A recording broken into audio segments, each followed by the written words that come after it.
All right, today on MarciRenee.com, I'm showing you how to make my no-bake Oreo cheesecake. I make this thing all the time.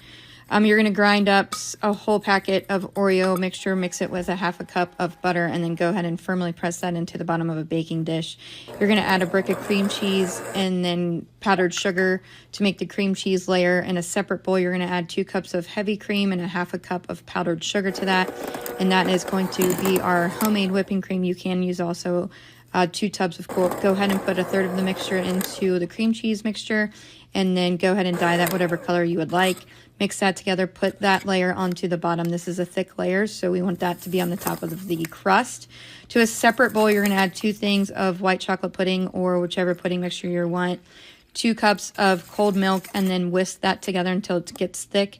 Again, add in 1/3 of your heavy whipping cream to that bowl and go ahead and fold that in. It's going to be a nice light layer. Add that to the top of the cream cheese layer, and then you're going to set that aside.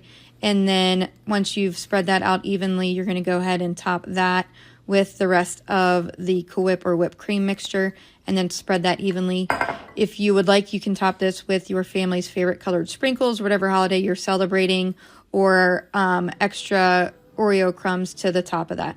Be sure to visit MarciRenee.com for the complete recipe, and I hope you guys love this as much as we do.